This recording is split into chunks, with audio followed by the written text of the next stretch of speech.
What's going on, listeners? Welcome back to Matt Goes to the Movies. We are rolling along with our Jurassic Park slash Jurassic World reviews here, and we are on to what I guess, Rob, you would call the sequel trilogy, with everybody using those words, but we are moving on to Jurassic World, a film that did incredibly well at the box office.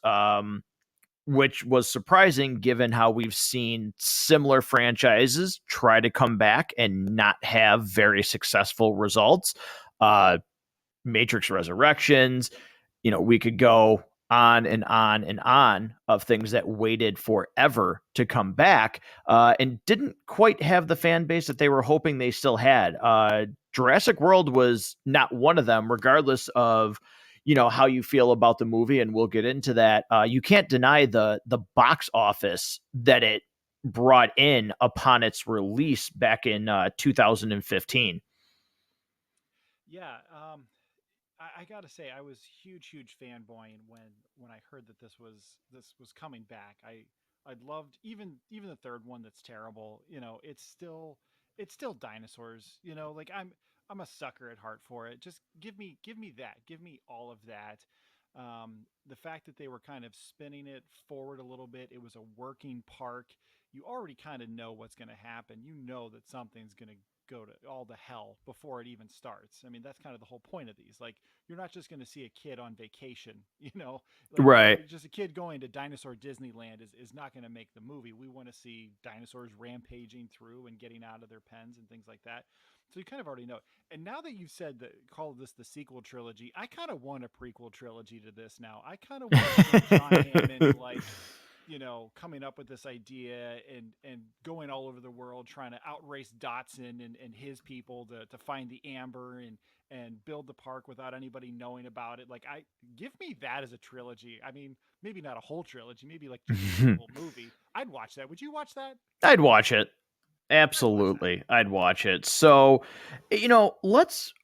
This is going to be a full blown spoiler review, as we're doing with these series now. We're calling them From the Vault, where anything that's not just a brand new release, we're just full spoiler territory. But, with this movie, it is set 22 years after the events of the first Jurassic Park, which coincidentally enough, and obviously they did this for, purpose, this movie was released 22 years after the release of Jurassic Park. So I do like how they lined that up and everything that was in effect there. But Rob, I think we have two very different opinions on this movie, from what I was gathering just from a very brief, exchange that we had. But let's start with I'm going to start with my part of it and what's good about this movie. Number one, it was great to just see the franchise back for me from the start. I enjoyed hearing that it was back, and really what captured me right from the start is the scene with the Jurassic Park theme. It encapsulated me in that, like, wondrous feeling that I had from the first Jurassic Park movie. That's something that 2 and 3 was not able to do, and we talked about that in our reviews, that I never got that same rush. And maybe it was because so much time had passed between what I felt was a good Jurassic Park movie and this, or just a Jurassic Park movie in general. They say that time heals all wounds. I don't know if it was just how long it had been, but boy, when they're going in, there was something about that really just, it got my blood pumping, so to speak, that the other two movies before this, they just could not recapture that for me. you know, this Jurassic Park theme, it still slaps every Yep. single time. It when it's used and used well. We had said this in the review of the very first Jurassic Park. I mean, it's up there when you think about iconic film scores that you can just hear a few notes and no more, and you will immediately recognize it and know where it came from and know what it is, and not just recognize it, but you'll have an emotion attached to it. We as a species, connect our senses to memory very well. You can smell something and be back in your third grade classroom, remembering something from that. You can hear a song and it takes you back to, the first time you met your significant other.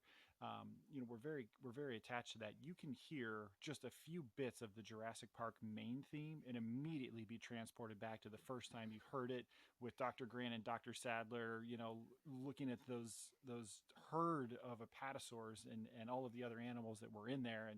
And John Hammond turns around and says, "Welcome to Jurassic Park," Hmm. and you have that feeling. This theme does it every single time, even when it's in a movie that is not as effective as that one. Yeah, no, I mean, there's just something about it, and I will say, I'm gonna use, you said it's dinosaurs. I'm gonna use that line that you talked about for something that actually it bothers me about this movie. I'm not gonna say it's perfect. However, I would like to get your take on this as we're talking about this movie. This premise is extremely similar. They don't, they don't sway too far from the nest, so to speak. It's a park, there's dinosaurs, and something goes wrong. However, their explanation for what's going on doesn't really sit right with me. And what I mean by that is they create a creature. What is happening here on this island is they're getting bigger, scarier, more teeth. Because they say nobody's, I believe the direct line is, and I think you watched this more recently than I did. So correct me if I'm wrong, but something to the effect of like kids just aren't interested in dinosaurs anymore. And out of all the things that happen in this universe, in this franchise, that it almost seems like that's the stupidest thing I've heard them say, because you know what, Rob, we live in Buffalo, New York, or an area of Buffalo, New York. I think most people that aren't from here think Buffalo, New York is just one big place and everything resides in there. Um, Yeah, but there's anybody that's not from Buffalo just assumes it's just tundra and an right, iceberg. but people still pay $20 to go to the frickin' zoo to see polar bears. Like you're I exactly. Every time I say to my kids, "Hey guys, you want to go to the zoo?" They're like, "Yeah," and then they start arguing over if we're going to start with the sea lions, the red panda, or the otters that we've right. seen dozens of times, and they're ready to go watch them again. Yeah, and you're telling me that people are getting sick of going to this park and seeing dinosaurs? Like, again, I know this is a movie about dinosaurs being brought back to life, but the Yeah, the excuse for why things fall apart in this movie, the reasoning is just again, in a well, I in a think that's the stated franchise. reason. I think that's the stated reason. I think that it's alluded to. I won't even say alluded to. I think it's almost outright expected that there's other stuff going on, that there's military funding, that Dr. Wu is not necessarily just who he seems like. I think it's very interesting how they bring him back for the first Jurassic World film and then again for the second one. He's kind of, it's funny, we just got done doing a recap on Halo, and Dr. Wu and Dr. Halsey kind of have some very similar, particularly in this film, very similar crossovers in that they're scientists that just keep pushing, pushing, pushing without necessarily thinking about the repercussions if they should even bother. There's a little bit of Dr. Frankenstein in them. There's a little bit of Dr. Evil, frankly. There's a little bit of incredible hubris, just unmatchable arrogance. There's a lot of that in there, um, and and there's even a little bit like there's some controversy around this film because after the release of the original Jurassic Park trilogy, a lot of advancements in paleontology suggested that dinosaurs looked very different than the way they're Hmm. presented here, and I think Wu kind of alludes to that. Like nobody would really want to see a feathered raptor. Like he doesn't say that, but that's kind of what's implied. Like these That's are true. genetic freaks. So I kind of the stated reason is they want to make something scarier to draw attention and get people to go. Listen, Space Mountain at Disney World is the exact same Space Mountain. Like, and that park is jam packed almost 365 days out of the year. So you're right. The stated reason seems a little but I think there's a lot more going on behind the scenes that's actually funding that research. So I think there is kind of an in-universe explanation for that. Okay, yeah, I see. I never really caught on. Like, I know there's things going on behind the scenes, but just I, I really just always picture it as that line that is just stated right in the movie. But you talked about military applications, and this is something we talked about with Jurassic Park 3, where if you look at the script for that movie that was produced, there was a human dino hybrid that was pitched for that movie. And I joked about it in that review where I said it's almost like they repitched that for this movie, and the studio, like, or whoever, just said, we will meet you halfway, because part of the military applications is we get introduced to it. It is funny to say this, but you know Owen Grady, who is played by Christopher Pratt, who went through a complete body transformation for this role, like got into like really good shape, but he's training velociraptors with, you know, police guard crosswalking signals to get them to obey, which is extremely funny to see. There were, I mean, God, how many memes came out when this movie first released of that scene of him holding his hands out and holding the raptors at bay. Yeah, my favorite one is the one where it's like the parent of three kids, because I have three kids, and when somebody sent that to me, I was just like, "Oh my god, that's my Yep. life. That's it. Yeah. That's my life." So, that's part of this movie, this plot. The other part of the plot is there is a group of brothers, Zach and Gray Mitchell, that are going to visit Jurassic World, and they're going to visit with their aunt because, well, guess what? Typical movie trope. Their parents are going to get separated.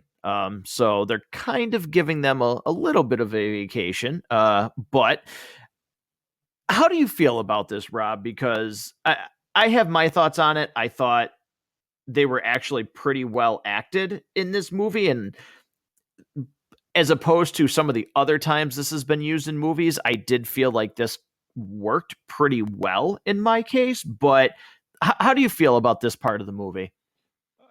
So there's a couple of different aspects to it. There's part of this that's that typical absentee parent story, but they do it with an aunt instead of a parent. Claire doesn't remember how old the boys are. Like, she doesn't seem like she knows what to do with kids. She seems very clueless around that. Um, she really feels like a caricature for large parts of this movie, and it's sad because that character could have been really cool. And it's hard for me to see her as a real character. There's other parts of it too. Later on, when she and Owen are actually out in the field, and she looks at him and says, "You can track their scent." Like, that's it. What a joke that is! Like, that is such a terribly written line. It's garbage, and it really kind of ruins that character. It doesn't make her seem like a real person, because that's not how real people would really even talk. The boys themselves, I do think they're well acted. There's a conversation on the train that the two brothers have that's actually really terrible. Like, it's just awful. The older brother is kind of needlessly cruel to his younger brother, and then they kind of try to have him like chasing tail a little bit. He sees a couple of girls about his age and seems more interested in them when he just professed his undying love for his girlfriend that he was leaving behind for a week or however long they're gone for. Like, that part was kind of weak. I didn't need any of that. It added nothing to the character. I will tell you though, I do love when his brother calls his ass out and he's like, "So what do you think staring at him's gonna do?" Like, Yeah. I laughed at that part because, like, I imagine like my two kids, if Peyton said that to Brandon. Like, not that that would happen, but if like Peyton called him out like with that, it would be like, oh, you're dead. You're getting knuckles. Like, Yeah, yeah. You would have to do a Google search to the nearest burn unit at that point. right. Yeah. So that part did make me laugh though. But yeah, I do agree that the whole thing about him just like oogling girls at the park when, yeah, like literally him and his girlfriend are talking about how, oh, I'm gonna miss you and everything like that, and he's just like, as soon as he's out of sight, it's just like, Which, all right, yep. I get it. He's a high school kid, you know, late teens, early 20s, you know, whatever age he's actually supposed to be. Yeah, that's kind of how he could behave. That's reasonable. I get that. Does it add anything to our story? No. Does it make me like the character more? No. Like, there's so many other things. And what's interesting is, you know, speaking a little bit more of Claire, eventually the kind of the whole dynamic between her and Owen starts off really terrible. Like, they had one date and it's like this big momentous occasion that defines their whole personality. Um, Later on, they have a kiss that's terrible, by the way, like so bad, so dumb. And then the sad thing is, so I have this on Blu-ray, and after we watched it the other night, you know, my wife threw on some of the deleted scenes, and I'd seen them before, but I'd kind of forgotten what was on there, and I was catching little bits here and there because I wasn't really paying full attention to it. There's actually a lot more in the deleted scenes of this movie between the two of them that actually make that kiss feel earned. That Oh, just I've actually never seen him. works. Yeah, it actually there's things that I wish they would have kept there and gotten rid of with the kids. Like, I don't mind the kids as characters, don't get me wrong, but some of the stuff that they did keep for them, I would have swapped that. If you're trying to just hit a certain runtime, I would have swapped a lot of that out. Ah, gotcha. Yeah, I've never. I'm actually curious to go back and actually watch those because I have never seen those deleted scenes. So, yeah, I mean, I would agree that they don't really make Claire likable At from all. from the beginning of the movie because that the whole thing where, I mean, yes, I get it. You're going on a date, but you're also on this like tropical, humid, just weird island, and like the fact that they kind of make her this naggy, like, I can't believe you wore shorts, like, Yeah. I can't believe you wore shorts on an island that's probably 95 degrees. um it's just, it's one of those things that like they try to make her look bad, but at the, at the same time, it's like, would you really complain about that? Like, you're not making her endearing. Like, I just, it was weird. Like, they definitely don't try to make you like her off the Yeah, bat. it's trying to make her like a fish out of water. So she's supposed to be corporate. She's supposed to be, you know, Miss Career Woman. But she's You way know, too she's dumb. smart to be as like dumb as she acts. Exactly. Yes, she's so intelligent in so many ways, but like for simple things that every person watching it goes, "How are you that dumb?" It just doesn't really make sense. It doesn't make her a believable character. And so they try to make her this fish out of water, that she's hoity-toity and doesn't understand kids because she's so focused on her job and her career. She lives her career, everything, everything, everything. And then when she ends up having to like be in the jungle, and then later on, you know, she's got that heroic run where she lures the Rex out with the flare. It's supposed to make us be like, wow, what a big character moment for her. That would have all worked better if a lot of that first stuff wasn't so stupid. Right. Yeah, exactly. So, let's talk about, we've talked about how Owen is training these velociraptors. They want to see if they can be used in combat to, fight wars and everything like that. And they bring Owen on to look at the Indominus Rex, which is, this is cringeworthy. Verizon Wireless presents the Indominus Rex. Um, Yeah. yeah, cringeworthy. I'm not going to deny that some of this dialogue is really, really bad. I mean, Um, it does kind of make sense though. it does. No, it does. I mean, let's face it. Everything in this world now is from some, just Yeah. presented by something. Um, but it, it's one of those tropes. And again, like this is where I'm kind of like having my cake and eating it too, because I can talk about how some of these things don't make sense and they're really kind of dumb. But I still really like this movie. And one of those parts is they bring in Owen to give his thoughts on the Indominus Rex. And he's like, look it, this thing has been kept inside. You've created it by combining these different animals. It has no social skills. This is not a good idea. And they're like, yeah, well, you're stupid. Like, you don't know what you're talking about. And it's like, then why the frig did you call him? Like, it's just so that like you have that character that warned against this. And there's the we should have listened, or I told you so, or we have to go back to this guy to help solve this problem. Like, why did you call him there if you're literally going to be like, yeah, no, like, never mind, we don't care what you're saying? Because like, what made you think you were going to maybe like, was he just going to agree with you and say, yeah, no problem, this is all well and good, like, let's put him out in the park? Well, and on top of that, so it gets this is really where the movie starts to get a little bit stupid. And I feel about this movie very similar to the way I feel about the first Transformers movie. The first time I saw both of them, it was in theaters, and it was like, oh my god, just you're just blown away by the visuals. You're blown away by just what you're seeing.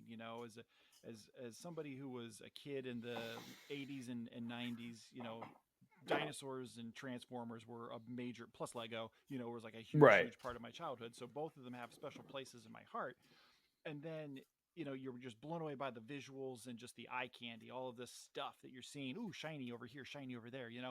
And then you go back and rewatch it, and a lot of that initial luster kind of is worn off, and then you start actually critically analyzing what's going on, and you go, actually, hold on, wait a second, this is kind of dumb. and and this is kind of where the movie starts with that, and you're absolutely right, with questioning why did they even bother bringing this guy in if you had no intention of listening to him. um, why does the dinosaur know how to mask its thermal signature? Like, why does it do that? What, like, why? Other than the plot needs it. Like, why is that Right. important? And honestly, like, if they didn't put that part in the movie, what difference would it make? It's stupid, by the way. Like, it makes no sense. The dinosaur just knows how to do that. Like, this dinosaur knows how to do a lot of stuff, and I'm gonna rip on this a little bit more too later. But why does it know how to do that, and why was it important for it to be able to do that? And why does it need to be in the movie? If they completely removed it, you take something out that's really stupid, that makes no sense, and doesn't even add anything to the plot by being there. It's just that one initial scene where they're checking the thermal cameras and they can't find it. They really don't reference it any other time in the movie. Like, it's not important. I just think it's kind Yeah. of dumb. Yeah, and I think, I will say that there are a lot of similarities to me for Jurassic Park 2 to this movie in terms of when you critically break this movie down, there are things that don't make sense about this movie. It's just, again, like, if people would stop for a second, think, a lot of your problems would be solved. Uh, But one of the reasons that I'm able to forgive a lot more in this movie, I think, is number one, I think this movie is leaps and bounds, ahead in the visual department of Jurassic Park 2. So Yeah.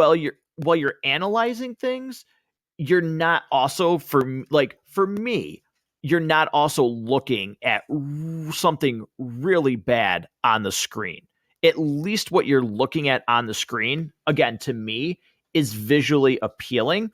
And I feel like this movie as a whole, it has a lot more scenes where, even for me, it moves along at a to me it moves along at a better pace. And this is where I'm kind of just like the distracted kid, where I'm like, ooh, shiny. Ooh, shiny. Like, there's enough in this with like nostalgia and scenes that I think are shot well, and like just from the visual aspect of it, that unless we're talking about it like this, I'm just kind of engaged in the movie and I'm not thinking about what just happened in in the scene prior, because what is happening on screen at this moment is capturing my attention. And I'm actually with you on all of that. The areas I think where this movie kind of it falls apart a little bit for me is it doesn't feel like anybody ever thought about the worst case scenario kinds of stuff. Right. So and it's very obvious. So starting with this Indominus Rex scene, why is the only door in and out the size of the dinosaur? Why is there no like man doors to get in and out of this thing where people Mhm. can get in and out of the dinosaur? Like I remember thinking that the first time I saw this movie, and then this most recent time, it was so incredibly obvious. I'm like, why is that a thing? Like that's insane. Again, going back to our local zoo, if you go look at the lions, they've Right. got containment. They've got stuff figured out where people can get in, but lions can't get out. Like it's so obvious, and it's kind of a little bit world breaking for me. Um, the gyrospheres, just more stuff that doesn't make sense. Why do they not have an automated remote control on them where like Mhm. you can override the person in it, like the guest that's in it? Like if somebody's like, no, I'm not coming back, like you would have an override that would automatically bring those things back. So that's kind of Right. dumb.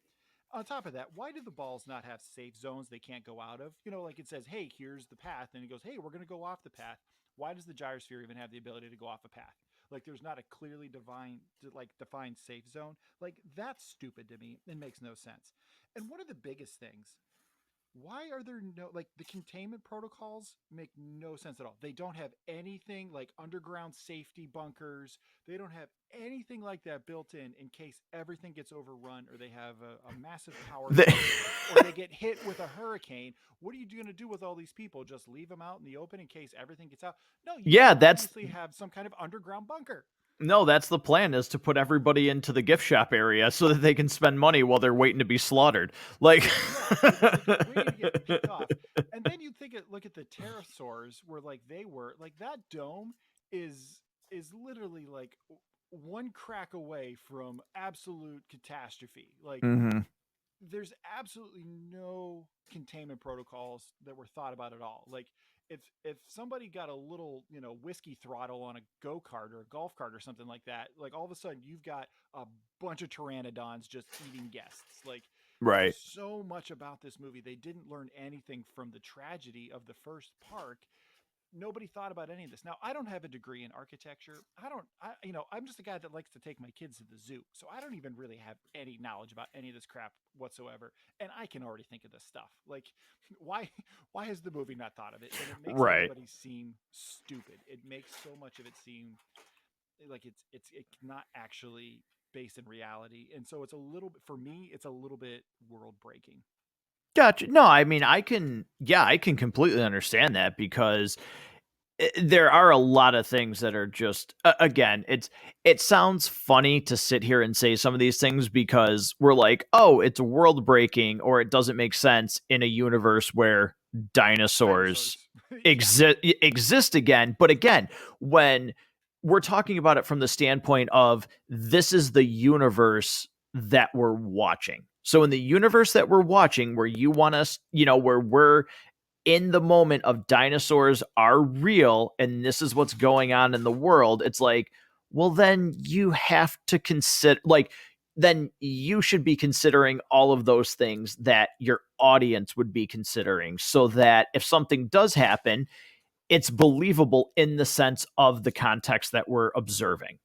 People are smart enough to figure out how to splice frog DNA into, you know, thousands of year old mosquito blood and bring dinosaurs back from extinction, but aren't smart enough to figure out how to keep anybody safe if things go off the rails. Right, exactly. I will say though, speaking of people, this is one thing that I always thought watching, like even when I first saw the movie, it stood out like a sore thumb. I don't know what she did, this actress or what, but she must have pissed somebody off on set Mm. because this babysitter that they have, like that is the assistant to Claire, whoever she pissed off on set, it, boy, they did her dirty with that death. Like why she had to get ripped in half and then eaten, like it's wild. Like it's just weird. It's so out of place for like everything else that happens. Like this one character like gets it. Yeah, she gets them one of the most gruesome ones, and I kind of wish that we would have gotten. So the character's name is Zara or Zara. I'm not sure which one it is. Either way, we really only know her as Claire's personal assistant. We don't. We get. I think she's got maybe half a dozen lines at most. I would have really liked to have had that death be a little more impactful. Like I would have liked to have gotten to at least know her a little bit. Well, it's almost like that had deleted scenes, like because her death almost is like you've cared about this person for 2.5 hours, and you're like, oh my god, but it's like, well, goddamn, like, Yeah, yeah. So it really comes off not really meaning much. right, yeah, it's almost, yeah, it's really like almost one of those like gratuitous kills just for the sake of it, but not obviously like to the extent of like a horror movie, but like that always stood out to me when I've watched this movie is just like, well, what the heck was that for? Like, Yeah, I'm trying to think if there's anything much. I mean, there's some other stuff I guess that's kind of gruesome. Vincent D'Onofrio's character getting the way he gets eaten, is pretty gross too, I suppose. yeah, I would say that's accurate. But he doesn't get torn in half. No, he doesn't get torn in half. But you talked about too the gyrospheres. Like, how do they not have a failsafe? They don't have the electric shock collar for like dogs that don't go past this line, or you're gonna get shocked, or you're gonna automatically get shut down. Um, again, if they had that, you wouldn't get, for me, nostalgia, cool scene. You wouldn't get them going off the beaten path to the original site, which, by the way, though, how does that Jeep still work?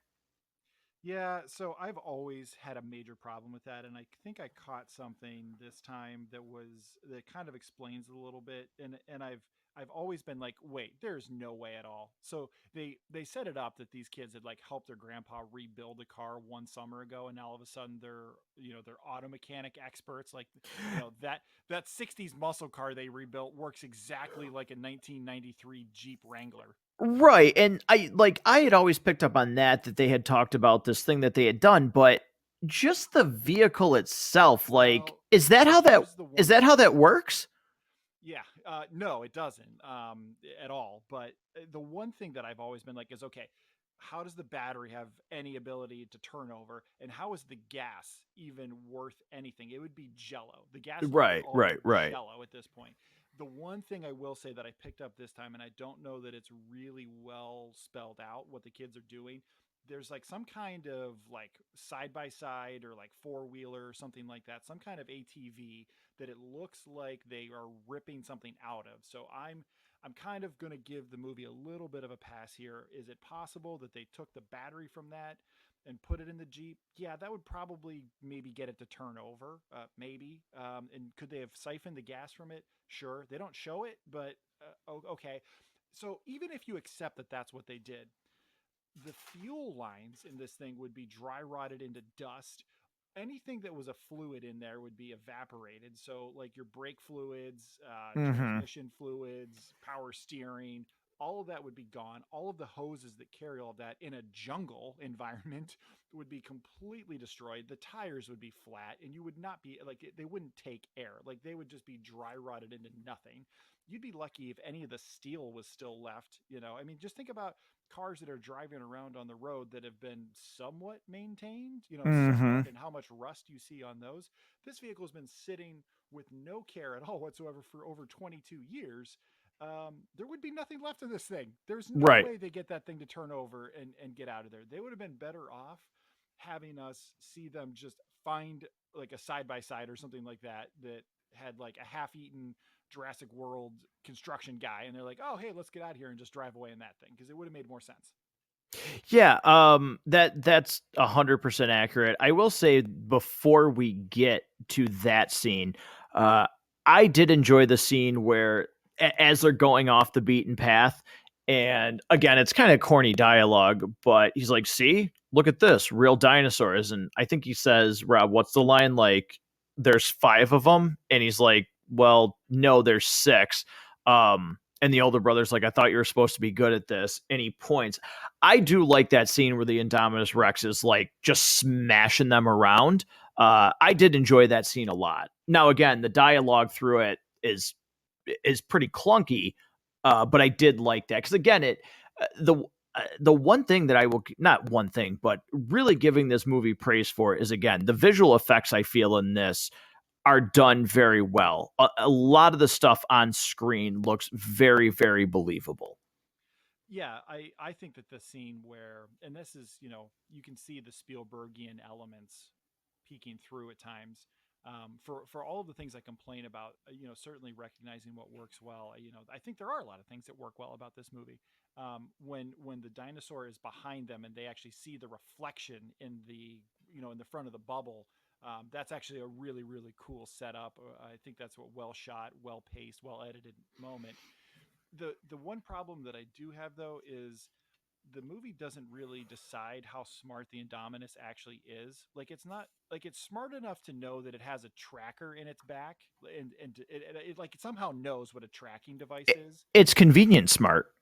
Right. And it knows what it is, and it knows how to remove it out of its own back, even though it has like T-Rex arms. Like it's a little bit longer than your standard T-Rex arms, but not by much. It can reach into its own back, know that it's got a GPS tracker, and figure out how to remove it. But it doesn't know that when it's biting the top and the kids pop out of the bottom, it doesn't have to just like kind of turn the ball a little bit and eat the kids. Like Right. it's a good scene until you start realizing like they kind of play a little fast and loose with how smart the dinosaur is. Like it's almost like there's a knob. When the script needs it, it turns the smartness up on the dinosaur, and when the script needs the dinosaur to kind of be Well, dumb and just a killing, a monster, it just dumbs it down. he's smart until the main characters are involved. Of course, yes. When you Like add some NPCs, then just by all means, just chew away. right, exactly. He goes into ultra hard mode and then Yeah, just exactly. you can't The beat one him. thing I do want to kind of point out though, the Jimmy Fallon cameo bit inside the gyrosphere, I actually think that Yeah. is a really cool piece of world building. Like that really makes sense. Like that to me really. I mean, honestly, there's a lot of things that do make Jurassic World the park feel like a real place. There's little touches like that that I think are incredibly effective. Overall, I love the production design of this movie. I Oh think yeah. it feels authentic. Like this feels like what this park would look like if it actually was successful, like was able to get off the ground. Yeah, I think I was going to mention that too. Is as great as Jurassic Park 1 is, I think when you look at that one, well, you look at any of them, you look at Jurassic Park 1, 2, and 3, and then you look at this. If this were real, to me, Jurassic World feels like if we were in today's, if this were in today's society, this really would be what this park is more so than, and I know it was way back in 1993, and maybe it's just because of how far like we've come from 1993 where back then it was like this is cool to look at, but part of this movie just makes me think, yeah, this is how this would be in real life. Yeah, yeah, So I I think think that's a good overall, point.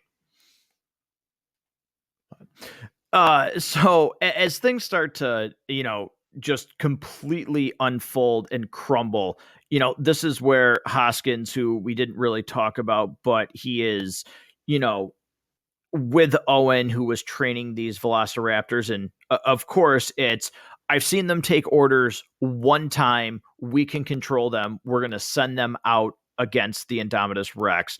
You know, Owen's going to reluctantly comply. He's going to lead the charge. You get the I'm just gonna say the scene where they're running next to him on his motorcycle, which I can just imagine you like the first time seeing that. Like I imagine you being the guy that just kind of like laughs at that. um, I laugh at it with a giant smile on my face because it is it's it's incredibly awesome and um it, if you're willing to go along with it, yeah, it's kind of awesome. All right, so I'm just going to go ahead into it. We finished watching this movie the other night, and my son's been doing a lot of my show research with me. He's been watching Halo with me. He's been watching Obi-Wan. He was really into watching the Jurassic Park movies with me again, and I was getting him ready for bed. I was like, "Hey, buddy, what did you think of it?" Because he'd seen it before, and he was like, "Oh yeah, it was awesome." And so by the way, he's 9. So for context, he's So, 9. so I threw him out of the house. Right. I said, well, I mean, as long as listen, he can stay as long as he doesn't say that the Last Jedi is good. If he does that, then he's disowned. He better hope Um, he's got rent money saved up. he better hope, or else he's going to be crashing on Uncle Matt's couch. But as I finished putting him in bed, I kind of was walking away thinking how excited he was, and it's not that I wasn't excited about watching the movie, because again, there's parts of this I really really enjoy, but there's parts that are just so stupid. I come away from that conversation with my son, and I just feel like this plot is something that he would have come up with, and I can only like I can hear him describing it to me. Like I can imagine us like I'm picking him up from martial arts class and we're driving home and I'll be like, "Hey buddy, how was school today?" "Dad, I had this great idea for the next Jurassic Park movie." "All right, buddy, what is it?" "What if the hero can train the raptors?" And there's a scene where he rides his motorcycle through the jungle with them, and there's this big dinosaur that is super scary because it's a T-Rex Velociraptor hybrid dinosaur. Holy cow. And it can turn invisible, and you can't see it on thermal cameras either, and it can talk to the raptors, and it can command them. And then at the end of the movie, it's the T-Rex and the head raptor versus the hybrid, and a giant alligator eats the big one. And You would think he got kicked in the head and had a concussion. right. And once this is one of those things that once you've seen it, you can never unsee it. And now that I've thought about this movie in that way, I will never be able to unthink of the plot of this movie being just hypothetically described by my 9-year-old son. Like it's like when you put it in those terms, the plot of this movie sounds absolutely ridiculous and Yeah, stupid. it's nuts. And yet there's parts of this that are actually pretty effective. So yeah, the scene where he's riding his hero motorcycle through the jungle, and of course it's at night, and then of course there's a moment that he looks at his raptor team and they look over at him, and then the raptors run a little faster, and he cranks the handle and he revs the engine and goes a little faster, and they're like, of course there's that moment, and it's kind of awesomely dumb, and I actually kind of dig that scene. I'm gonna be honest, even though it's kind of stupid, I kind of dig it. Yeah, no, I dig it too. But you're 100% right. And as he's leading the Raptors, to the Indominus because they're trying to hunt him, this is where the Indominus goes into, okay, I can't be too dangerous right now because there's main characters around, because I'm sorry, what's his trepidation for slowly coming out of the bushes and not just attacking and laying waste to everybody that's in front of him? Well, he knows that the strike team have bazookas that they're not gonna actually use Yeah, right away. like he's like, I'm sorry, like he is an alpha predator. Like the way that they've described him, he's just, I can't imagine that he just stands there, and then you get the big reveal that he's got raptor DNA in him. So he takes over lead of the Velociraptors until their mind connection no longer works for some reason. Well, Like, because through the power of belief, me, right, through that. exactly. How many times? I mean, we even saw Blue, this you in remember when we Justice League. shared that burger? Yeah, yeah, we even saw that in Justice League when Superman comes back from the dead and flips out a little bit, and the power of friendship brings him back, and it's Right. like I Or hate that in movies. or Gal Gadot's just cringeworthy. Kal-El, no.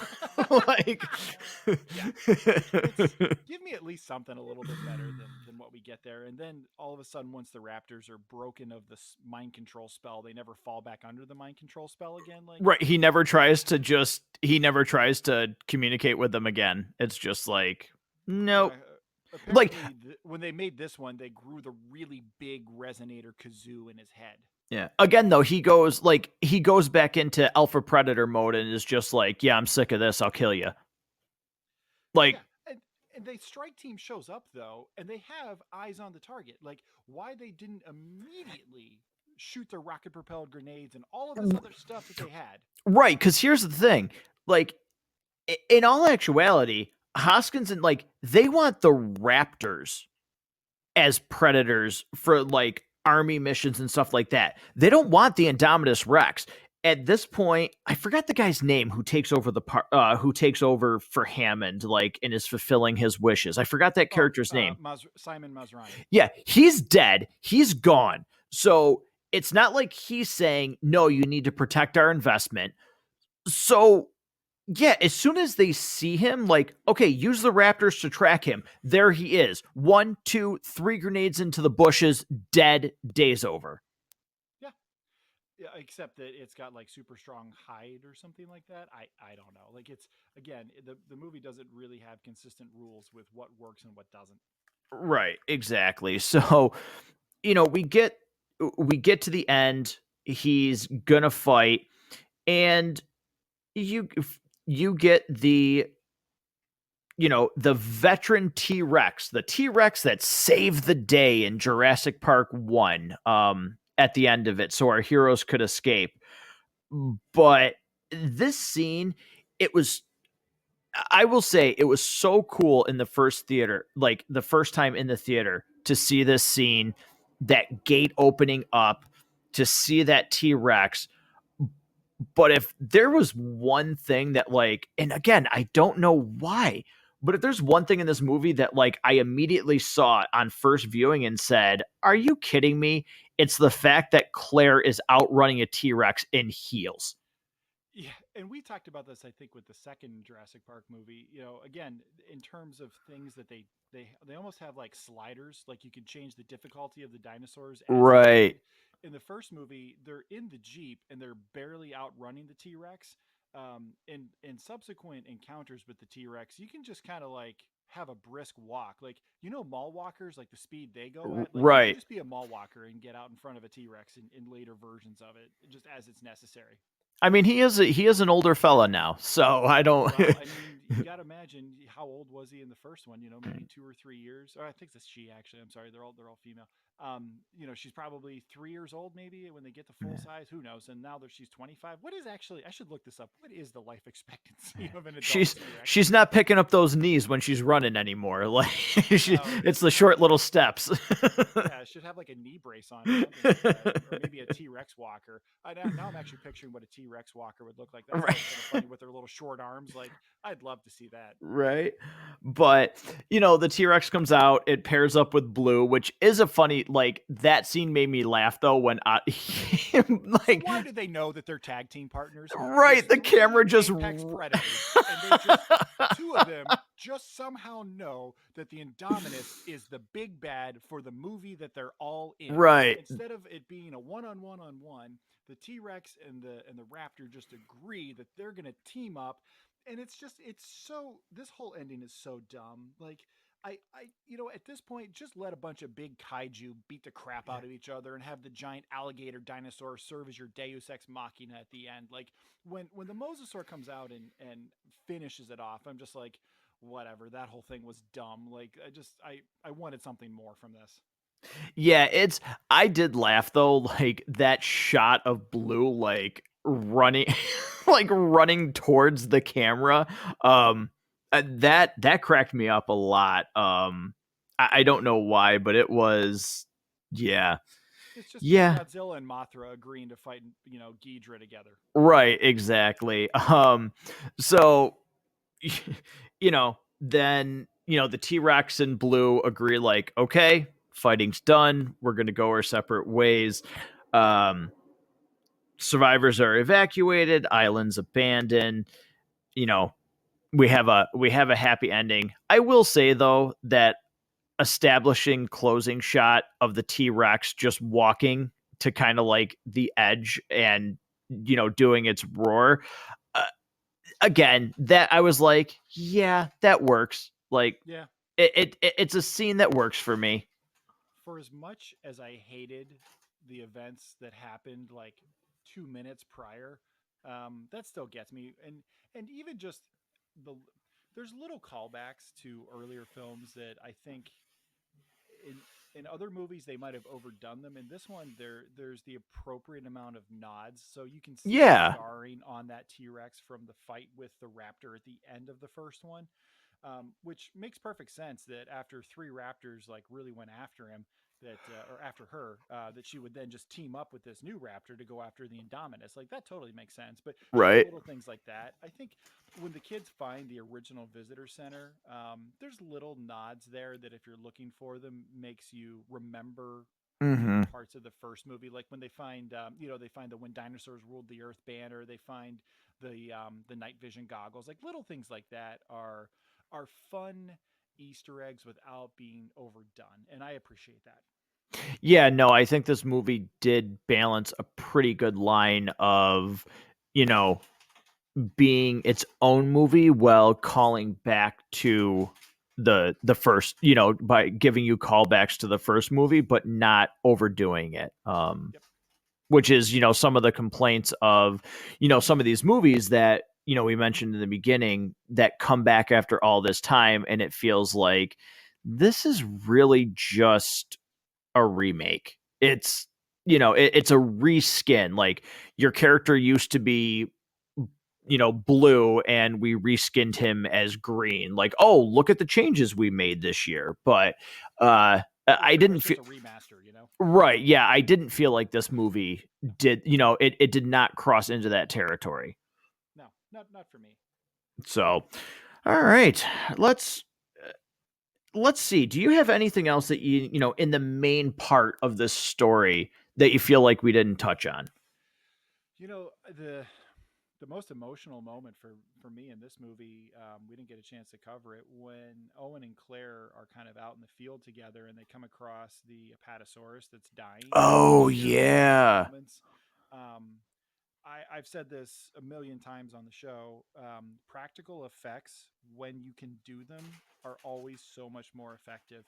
Um, by doing this with animatronics, you actually felt something because you knew you were looking at a real thing. Now, obviously, it's motors and servos and painted on textures and things like that. And the eye is made of glass and it's painted and everything. Like you kind of know that, but if you forget about all that for a moment, you can really feel that emotion. Like I fully believed that this dinosaur was laying there Yeah. and was aware that it was in its last moments of life, and was thankful that there was another life form there to share its last moments with. Like I felt that. Like it really seemed like it was grateful that somebody else was there as it was closing its eyes for the last time. Like I felt that about that scene. And then when they get up and realize how many other ones had been killed, like it's absolutely heartbreaking, and really a very powerful moment in this film. Yeah, no, I that's a great point. I'm glad you brought that up because I definitely agree with everything that you stated there. It felt very real, so I did enjoy that a lot actually. So, all right, so I want to talk about the I want to talk about some of the box office stuff because certainly Rob, again, if you weren't around or weren't interested when Jurassic World first came out, it really is pretty miraculous what this movie managed to pull off after being gone for so long, and just the diminishing returns for Jurassic Park 2 and Jurassic Park 3. For this movie to come out of the gate the way that it did with a 208.8 million dollars for its opening weekend, a worldwide total of 1.6 billion dollars, box office record for the opening weekend. First film to collect over 500 million in a single weekend. $1 billion mark within 14 days at that time. Fastest film to do that. Was one of the most profitable movies of 2015 in terms of what they spent on it to advertise it, produce it, and what it actually made. This was, this isn't always heard of when you wait this long to release something if the fan base is still there. But, this movie, certainly bucked a trend that's even still going to this day with some of these franchises that have tried to, to reinvent themselves and come back to absolutely poor return, not even poor, just abysmal box office numbers. And I get it. Uh, we're certainly in a different time frame. but this was quite the feat when this first came out. Thinking about some of the things that have gone away for a little bit and tried to come back, just off the top of my head, are the Terminator films still regarded as any good? The Right. recent ones? Yeah. No. Aliens and Predator, as well as Alien versus Predator. Some of the recent stuff has been really, really poor. You're much more of a horror fan than I am. You think about some of the iconic, classic horror movie characters that were very, very popular when you and I were young. That kind of went away for a while Mm-hmm. and came back. Some of them have been well received. Some of them have been quite good. Some of them have been absolutely atrocious. Um, there's a lot of examples like that you can point to. Certainly, Matrix, Resurrections. When you start with a beloved property, though, like Jurassic Park, and you start with just the love for just dinosaurs in general that so many people had growing up that never truly grew out of it. If you can give us at least, give us good visuals, give us that great score, give us, some great Spielberg moments here and there. Give us a little bit to go off of, and we really don't need much more than that, to be honest. Now, I wish that we got more than that. I've certainly made my complaints known that I have on this film, but yeah, this is the kind of movie people will pay to come see, absolutely. And I was glad that I took a moment to rewatch it this week. Yeah, I certainly I will say that this rewatching this definitely it increased my excitement to go into Jurassic World Fallen Kingdom. Yeah. So, rewatching this and be like, okay, yeah, like getting refreshed on the story, getting ready for Dominion. Uh, I certainly think that this movie still has, again, for me, I like this movie, I think, more than you do. Um, Even though I agree with a lot of the points that you said, I don't think I disagreed with anything about like, well, no, like, yeah, I agree with, the points of you're like, well, this is why it's not as maybe good as I remember, or like some of that wears off when you're just sitting in the comfort of your own home. But again, for me, it's just there's enough that happens on screen that just kind of distracts me from thinking about it until you sit down and say, think about it. So, Yeah, you know what? I think this movie is another example of, you know, for all its warts, you can still absolutely love it. right. Everybody kind of has that friend. You know the friend I'm talking about, where your significant other's like, "Why do you hang around with that guy? He's an asshole," and you're like, "Well, yeah, he is, but he's mine. Right. He's my guy." Like, I've called him that several times. You're right. yeah, But you're 100% right. And yet you still hang out with him because he's like one of your closest, most dear friends. And I think this movie is another example of something like that. Where is it perfect? Absolutely not. Are there a lot of obvious problems? Yes, there are. Will you enjoy yourself watching it? Also, yes. yeah, 100%. So, uh, we're still keeping the tradition of giving this an actual rating on our real scale. So, I'll let you go first. Out of our 5 reels, what do you give Jurassic World? I don't. I wanted to go right dead center 2.5, and yet, for all of the problems that it has, I still I still enjoy watching this movie. I can't go all the way to 3, so I'm just going to say it's 2 3/4 of a reel. Okay. Okay. It's got its problems. Is it rewatchable? Oh, sure, it's rewatchable. It's there's parts that you just kind of have to just close your eyes and plug your ears and just wait till it's done because it's so stupid and doesn't make any sense. But is it a lot of fun when you just kind of, if you can really suspend your disbelief? Sure, it's a lot of fun. So 2.75 reels. All right. Well, I favor it more than you. This gets 3.5 reels for me. I definitely enjoy rewatching this. This is something that even after this, us talking about this movie, I would rewatch this again. Like this is one that I would say if I'm scrolling by and it was on one of my streaming services, which right now it is currently not on any streaming services. I would Which, go. how is that possible? I know. With the film coming out, I'm how is perplexed nobody by getting that. this? So yeah, I was perplexed by that. Like, wait a minute.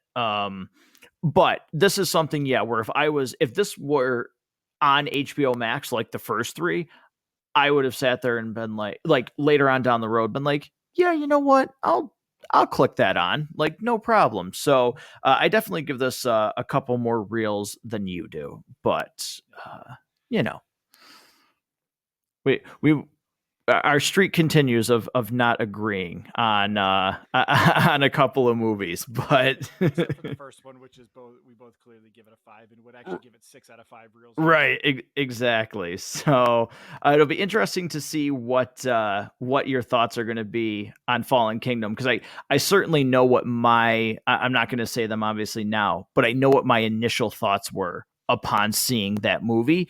And this is again Jurassic World: Fallen Kingdom. The next time that I watch it is going to be only the second time that I have seen Fallen Kingdom. So I'll be interested to go back and watch this again. It'll be possibly my second, no more than my third time watching it again. So very much like you, particularly as we get ready for the third one. That's the one that I kind of remember the least. Yeah, I think it'll be 100%. the most important going into the third Jurassic World film. And I do find it's odd how I said the same thing about Jurassic Park 2. Like I remember Jurassic Park 1, I remember Jurassic Park 3, certainly maybe not for the reasons that you're supposed to, but again, I got way more enjoyment out of that movie than you did because I just go, what the hell ever, like it is what it is. Um but yeah, it's going to be interesting to me how my thoughts on Fallen Kingdom are, because again, it's the one that I remember the least about, in between the big, to me, when I first saw it, there was the beginning, the big part, and the ending, the big part. And there's a lot in between that I can't fill in the blanks on my own. And that was how Jurassic Park 2 was to me. So I'm going to be interested to go back and rewatch this movie. Yeah, there's parts of it that I'm gonna probably have to skip because I just remember how like awful and heartbreaking they are. So we'll bring our tissues for those parts and our popcorn for the rest. There you go. So that's going to do it for our review of Jurassic World. But before we, head out, Rob, you always do a great job of telling listeners where they can contact this show, what we've got coming, you know, down the pipeline, so to speak. Certainly some more Jurassic World endeavors. But how do listeners get in touch with the show, and what do they have to look forward to here coming up? Holy cow, there is so much great content that is already on the channel. In recent weeks, you can find reviews for Sonic the Hedgehog 2. You can find the entire Halo series. You can find all the previous Jurassic Park films up to this point. Obi-Wan, maybe you've heard of that character. He's a little bit important. People seem to like him. We are happy to be joined by our friend Harrison from the Basement Binge to give you weekly recaps of the Obi-Wan show streaming over on Disney Plus, as we've done for so many other Disney Plus shows. I know the most recent episode came out as we record this. I've not seen it. Matt has seen it and has implored me to go watch it immediately before it gets ruined. So I'm looking forward to doing that. We've got that coming for you. All kinds of great stuff throughout the summer that we're looking forward to. But if you would like to leave your thoughts on this review or any others, you can email the show. Matt Goes to the Movies, mgttmpodcast at gmail.com. You can also interact with the show on Facebook. You can join the Facebook group. A lot of great commentary on there and fans interacting with just fans of movies and TV in general.